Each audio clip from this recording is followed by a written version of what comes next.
What are we discussing on today's Locked on Diamondbacks podcast? Playing a little game of stock up, stock down as we take a look at the Diamondbacks spring training battles.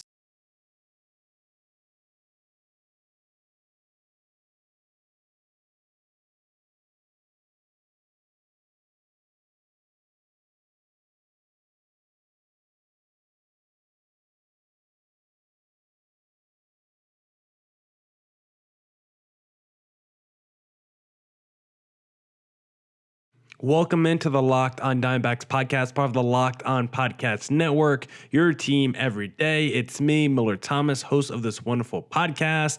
The D-back spring training continues, and we're going to play a little game of stock up, stock down on today's Locked on Diamondbacks podcast as we look at the spring training battles. Thank you for making Locked on Diamondbacks your first listen every day. I would not be able to do this podcast without you, my loyal listeners, sharing, subscribing, reviewing, doing all that so I could do this podcast for you. Thank you. It's free and available on all platforms, so please continue to tell your friends. One of those platforms is YouTube, so please hit subscribe to Locked on Diamondbacks on YouTube. We are trying to hit 1,000 subscribers before opening day, so please hit subscribe to Locked on Diamondbacks on YouTube. Today's episode is brought to you by FanDuel. Make every moment more. New customers join today and you'll get $150 in bonus bets if your first bet of $5 or more wins. Visit FanDuel.com/LockedOn to get started.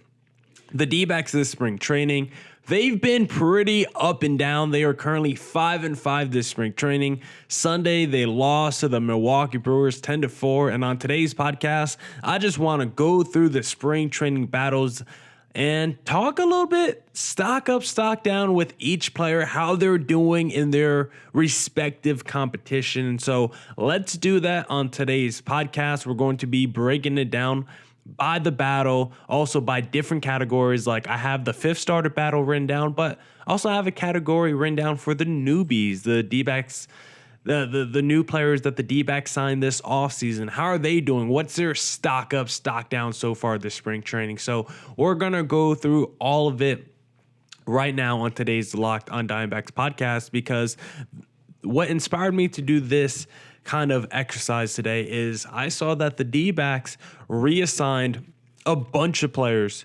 to their minor league camp. And honestly, the players that they reassigned were players who probably have their stock down. To name a couple, Yumin Lin, who got rocked in his outing. Ivan Melendez, another guy, could be a potential future third baseman for the D-backs, one of the top prospects that everyone really likes, but he's been really struggling this spring training. Hasn't really gotten it going at the plate. Same with AJ Vukovic, another guy that we've talked about on this podcast that I like. Real good athlete, high school basketball player, the whole nine, but another dude who has struggled this spring training. So some of the top D-backs prospects, some of the youngsters that we've been keeping an eye on this spring training, some of the under radar guys that we mentioned throughout this podcast for this spring training, like the Yumin Lins, like the Ivan Melendez's, like the AJ Vukovic's. Those kind of guys don't look like they're ready just yet. They were recalled to minor league camp, and that's okay because at least they got to have a cup of coffee with the D-backs in the major league camp. And now they're probably better suited for where they are in their development right now. But how about the rest of the spring training battles with those guys now out of camp? How are the rest of the battles shaping up? Well, how about that number 5 starter competition? If I had to say stock up or stock down for Tommy Henry, I think it's a resounding stock up. Tommy Henry has been a stud this year for the D-backs. He has 5 innings pitched this spring training, no earned runs, 1 hit, 4 strikeouts, 1 walk. Tommy Henry has been absolutely electric. I don't know if that's too strong of an adjective because, again, he's not one of those guys that overpower you, but in terms of, just really effective command and location, Tommy Henry has been really good this spring training, and like we've talked about entering camp, he is in the lead for that number 5 starter battle, and I think everything that we've seen so far in spring training, Tommy Henry does have a lead, but if he starts to fumble the bag a little bit, a guy that is right on his heels, Ryan Nelson, also stock up this spring training. These two guys have probably from the pitching side have been the two biggest revelations for the D-backs this spring training, because Tommy Henry, like I just mentioned, those stats. Ryan Nelson, 5 innings pitched, 1 earned run, but 10 strikeouts over 5 innings pitched for Ryan Nelson. He's been mowing down hitters. That slider looks improved. That fastball has been overpowering. He looks like a much improved guy from what we've seen in the past. So love Tommy Henry, love Ryan Nelson. I would say both of them have their stock up so far this spring training. Slade, I would say stock down right now, but it's mostly because those two guys have their stock up. I just don't see Slade passing those two guys for that number 5 starter competition. I do think he is on the short list of guys who could be called into the bullpen for a long reliever. I assume Ryan Nelson, if he doesn't win the number 5 starter job, he will win the long reliever job over Slade, but Slade is still in the mix for a bullpen spot. And if not, he will at least be in the mix for first minor league pitcher called up this season. If there's any injury, if there's performance issues, Slade is on the short list of guys getting called up, one of the first cracks at the opportunity. So if I'm Slade, I think I'm just biding my time, still try to do the best I can this spring training, still try to pitch to the best of my ability. If I don't win the opening day job, that's okay. I'll go down to AAA. I'll continue to crush it with Reno, and I know eventually I'll be called up this season. So if I'm Slade, I'll just go bide my time in AAA. So when looking at the number 5 starter battle, Tommy Henry stock up. I think he's in the lead. 1B, Ryan Nelson stock up, and then Slade stock down, but not really too much because of performance. He hasn't been the best, but he also hasn't been bad either. So that's how I would break down the number 5 starter battle so far this spring training. Looking at the shortstop, the battle for backup shortstop, Jordan Lawler, I would say his stock is up. He's been really, really good this spring training. He's been able to show a little bit of the defense. His OPS is over 1,000 this spring training. He's got a home run as well. Like, he's showing a little bit of the pop, a little bit of the speed, a little bit of the defense. He's really flashed all the tools that we know Jordan Lawler has. It still feels like he's going to start the year in AAA just because the D-backs want to give him as many opportunities as possible. But I would say he has looked really good so far this spring training. Blaze Alexander, also, stock is up. He has more at-bats than anyone this spring training for the D-backs, and he's made the most of his opportunities. 389 average, 1056 OPS at the time of me recording this Sunday, 4:51 p.m. Blaze has been really good, just like Jordan Lawler. Defense, speed, hitting ability, he's shown it off. 2 triples as well. A lot of his hits go over 100 miles per hour. Like, he does have some pop. But my big issue with the backup shortstop battle is I'm afraid one of these youngsters are not going to win it. It feels like, from reading the tea leaves, a veteran might take the backup shortstop battle. Kevin Newman's also in this battle. I would say his stock is down just because he's not a very good major leaguer, and he hasn't really done anything this spring training. I mean, has he even, he has the 3rd most at-bats for the D-backs this spring training. I mean, he's done absolutely nothing with those at-bats. That's part of the reason why the D-backs signed Elvis Andrus to a minor league deal with a major league camp invite, because it feels like the D-backs want to probably put their youngsters back in AAA, the Jordan Lawlers, and unfortunately maybe the Blaze Alexanders too. Feels like they want to put them in AAA and then go with a veteran as their backup shortstop. Kevin Newman has been the guy in camp battling it out with these youngsters, but he's been really bad offensively. D-backs signed longtime Major League veteran Elvis Andrus. He's in Major League camp now. He's raising the competition. To be honest, we all know what I want. I want the backup shortstop battle to go to Lawler or Blaze. If you want Lawler to get major league opportunities, and a lot of them, it's not going to happen right now. So send down Lawler to AAA. I think that's fine to start the season, but why not give Blaze that backup shortstop battle? If you don't, it's bad to say, but the D-backs probably don't care about his development as much as Lawler. So if that's the case, why not start him in major leagues and let him be the backup to Perdomo? I'm sure he can still get a decent amount of opportunities there as well, but it feels like the D-backs might go with one of these old rusty, crusty, dusty veterans to be their backup shortstop. I hope that isn't the case, but we might be trending in that direction. Now we'll check in on some other spring training battles and tell you stock up, stock down for those players. But before we get into that, I need you guys to know that if you want to place a bet on the D-backs World Series odds for 2024, then the best place to do that is, of course, FanDuel Sportsbook, because get buckets with your first bet on FanDuel, America's #1 sportsbook.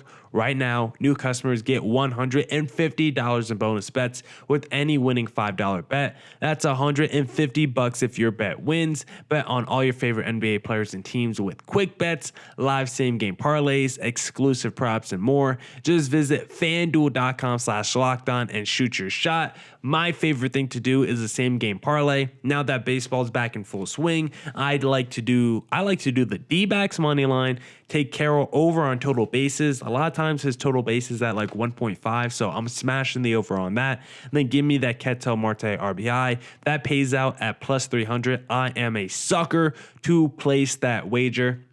And if you want to place a wager, just go to FanDuel.com/lockedon. FanDuel, official sportsbook partner of the NBA. All right. Let's get back into the Locked On Diamondbacks podcast. Let's go through some more stock up, stock downs with spring training battles. Next up, I want to talk about the outfield competition, because we've talked about if the D-backs want to carry another outfielder, because of course with Corbin Carroll, Alek Thomas, Lourdes Gurriel, and now Jock Peterson can play a little outfield. Randall Grichuk could definitely play a little outfield. Like, that's potentially 4.5 outfielders. We'll say Jock Peterson because he's going to play a lot DH. We'll say that's 4.5 outfielders. So even if that's the case, do you want to add a 5.5 outfielder? Do you want to add another outfielder in that mix? That feels like a lot at that point, carrying potentially 6 outfielders going into a season.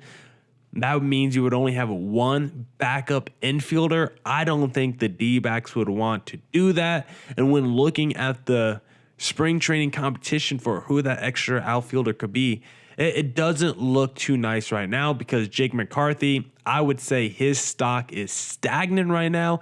Second most at-bats this spring training, but I wouldn't say he's exactly capitalized on his opportunity.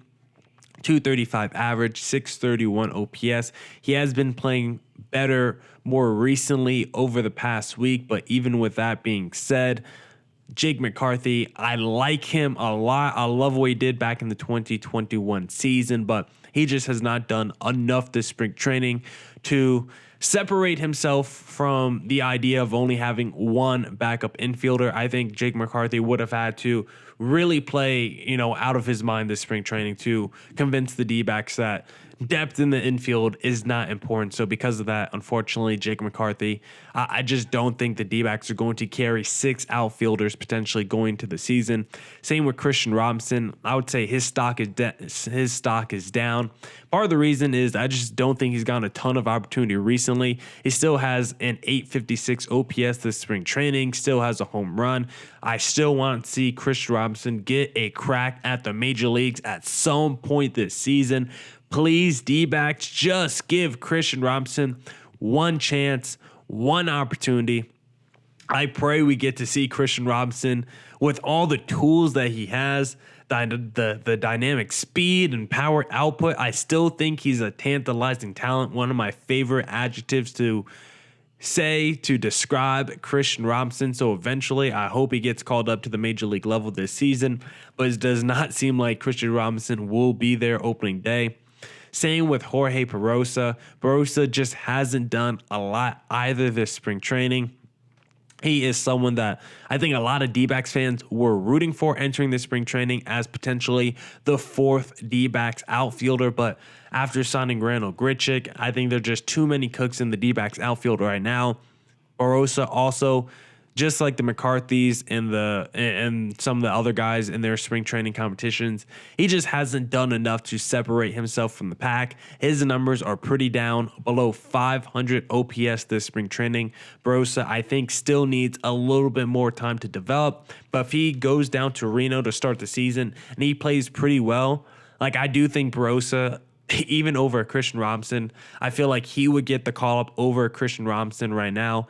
And who knows, if Jake McCarthy's struggling in Reno, maybe a Barossa even gets the call up over a Jake McCarthy if there's an injury to the D-backs outfield. So if I'm Barossa, just like a Slade, I'm biding time because I do think some of these guys who might be struggling in spring training right now, like the Barossas and the Slades, I do think we will probably see them at least get a cup of coffee. Slade probably way more likely than Barossa, but I do think there's a chance that we see Barossa at least for a cup of coffee at some point this season for the Arizona Diamondbacks. And then how about we take a little look at the bullpen for the D-backs? We'll talk about dudes who are more on the cusp of making the bullpen. We won't talk about Paul Sewald or the Kevin Ginkles of the world because those guys are locked in. But how about like a Luis Frias, because he's someone that has actually been pretty good for the D-backs so far this spring training. He's got 3 innings pitched with no earned runs, with 2 strikeouts. So Luis Frias is someone that was actually pretty effective for the D-backs last year in the regular season, then even stepped it up a little bit in the postseason. We know Luis Frias is one of the nastiest pitching arsenals. Like by the eye test, Luis Frias has always looked really good when he's commanded his pitches. The problem is that command. Sometimes he gives up a ton of walks. Sometimes it's a lot of loud, hard contact. So there's definitely been weaknesses within Luis Frias's game, but someone that can ratchet it up to 98, 99 miles per hour, can have a wicked curveball, can have a cutter that can miss bats. Like the best version of Luis Frias seems like a very high leverage strikeout flamethrower. And at his worst, he's a guy that gives up a ton of walks and gives up a ton of home runs. So if you get the good Luis Frias, I think he could be a real weapon for the D-backs this upcoming season. I think he looked good at the end of last season, and so far he's looked good at the beginning of this spring training. I think he's coming on a little bit, and that's why Luis Frias, I think his stock is up, and I would potentially like him in the D-backs bullpen. This next guy, I still don't know how to pronounce his name, Peter Strzelecki, and his stock is down. I mean, he just hasn't been very good this spring training. He did show in his first year in the major leagues, did show a little bit of promise, but last year wasn't good, and so far this spring training hasn't been good. Maybe he's on the outside looking in. I'm not entirely too sure what the vibe is right now with him, but I would say his stock right now is down entering the season. Bryce Jarvis, his stock right now, too, unfortunately, is down. He's someone that I think will start this season in AAA. And I think he is also on that short list, probably behind a Slade of a guy who could get called up at some point this season. But so far this spring training, he just hasn't been good. I mean, 8 earned runs over 2 innings pitched. I mean, Bryce Jarvis got left out to dry in his outing. Not very good showing by Bryce Jarvis, but that's okay. I think he will start the season in the minor leagues. I still like his stuff. He's still a guy that could throw that mid-90s fastball. I think because of that, the D-backs will give him another opportunity at some point this season.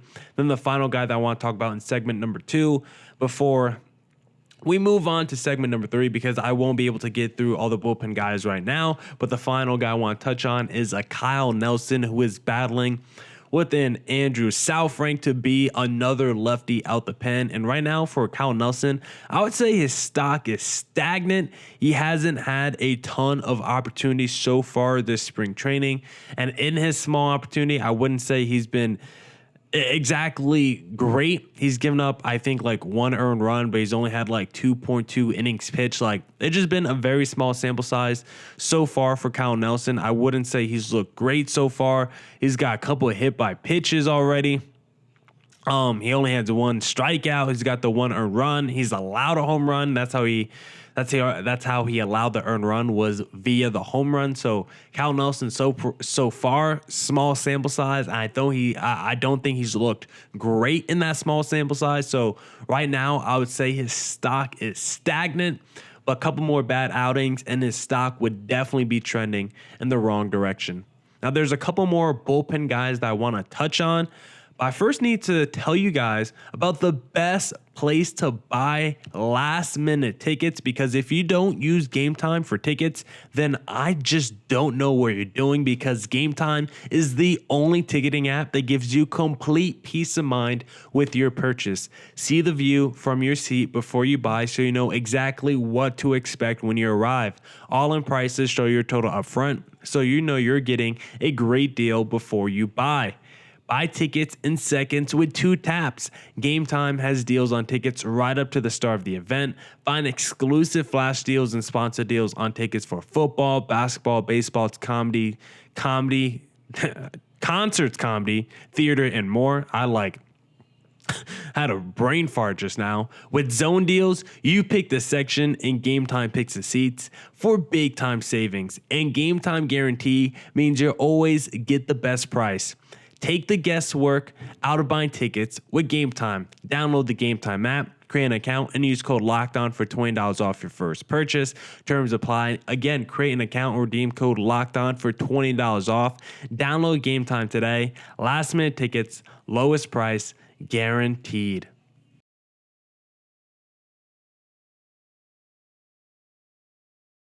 All right. Let's get back into the Locked On Diamondbacks podcast. If you like the show, please follow me on Twitter at CareerThomas24 from my personal account, or look up Locked On Diamondbacks both Twitter and Instagram for the podcast handle. But now let's talk about a few more bullpen guys, and let's talk about some newbies that the D-backs signed this offseason and see if their stock is up or down.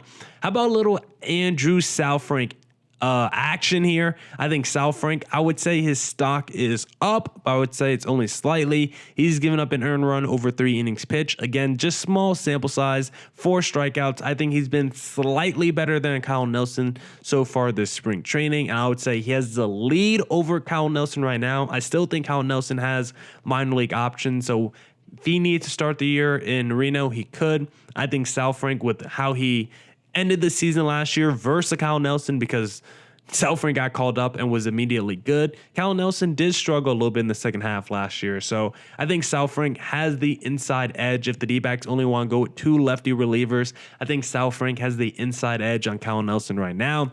Justin Martinez, just someone that I've wanted to keep my eye on this spring training, because he is a dude that could touch 103, 104, I think even 105 if you let him.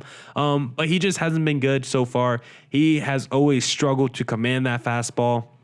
That seems to be the case once again. He's given up 2 earned runs over 3 innings pitched. He does have 5 strikeouts, but I just think Justin Martinez just needs a little bit more time to really command and get better at locating his pitches. If Justin Martinez is ever able to figure it out with the way he's able to throw, how hard he's able to throw, Justin Martinez can definitely be a weapon coming out the pen one day. But I don't think that day is around the corner just yet. And then finally, Christian Mena, who the D-backs acquired from the Chicago White Sox. He hasn't gotten a ton of run this spring training. Only 1 inning pitch, but he did look good in that 1 inning pitch. He is someone I think to keep an eye on going forward, because it does sound like he has potentially number 3, number 4 starter stuff, which is always important. You do need a good number 3, number 4 starter once you get to the postseason. If Brandon Pfaadt doesn't work out, maybe Christian Mena is the number 4 starter of the future. We'll see. Or maybe at least the number 5 starter. And if not, maybe he could be a very effective reliever coming out the pen for the D-backs at some point in the future. I think Mena at some point is going to get a real opportunity with this D-backs team, either as a starter or as a bullpen guy. I don't know if it's going to be this season, but he is someone I think we should watch out for at the end of this regular season, and if not, a potential impact player in 2025. Now, how have the newbies been for the D-backs so far this spring training? Eduardo Rodriguez, his stock is definitely down. He just hasn't looked that good yet for the D-backs. I mean, in his most recent outing on Sunday against the Brewers, 3 innings, 5 hits, 3 earned runs, 2 walks, a home run, and 2 walks allowed. I think I already said walks, right? 3 earned runs, 2 walks, 4 strikeouts, and 1 home run allowed. Erod just hasn't been that good yet. Am I concerned with Erod? Not just yet. I don't think he's Madison Bumgarner just yet. I'm not going to go that far, but I do want to see a better version of Erod than what we've seen so far this spring training. I think I'm going to hold any reservations until we actually get to the regular season, but I would like to see a better Erod as we get closer to the regular season. Jock Peterson, I would say his stock is stagnant because he's been in and out of the lineup for personal reasons. We just haven't been able to see a ton of him so far this spring training, so I think it's unfair to really say. Same with Eugenio Suarez, also stock stagnant. He's been in and out of the lineup with injuries, so I wouldn't really say stock up or stock down for him just yet. Same with Grichuk, who we haven't seen at all this spring training. So for most of the newbies, stock is stagnant, and then Erod, stock is down. And then how about some of the veterans who are fighting for a rotation spot, or, you know, a spot on the roster, I should say. Manny Rivera, I would say his stock is down. I think he's going to win a spot, backup third baseman, but his offense just hasn't looked that good this spring training. Pavin Smith, stock is down. I don't think he's going to win one of the infield depth jobs. I just don't think he's ever showed you anything defensively as an outfielder, first baseman, and his offense just never has really provided any sort of value. So stock is down. He hasn't looked good this spring training. I don't think the D-backs are going to call on him to be a depth piece on opening day. Jace Peterson, his stock is actually up. He actually has been really good this spring training, and he could potentially win one of those backup infield jobs. Like maybe the D-backs go with Elvis Andrus and a Jace Peterson to be their backup infielders. And then you know what? Emmanuel Rivera, then you are out of a job at that point, and you will be going back down to AAA. Miguel Castro, he will be out the pen on opening day, but his stock is down. He just hasn't looked good this spring training. I would be very happy if the D-backs could move off of him, but I don't know if that's possible. Same with a Scott McGough, stock down. Both those guys haven't been effective in spring training. If that's already the case, I'm scared for them once we get to the regular season. And unfortunately, we probably will see them in the regular season. I just hope it's not coming in high leverage situations. Now, that's it for this edition of the Locked On Diamondbacks podcast. Come back tomorrow for more Diamondbacks news coverage and insight. We'll talk more spring training news, of course.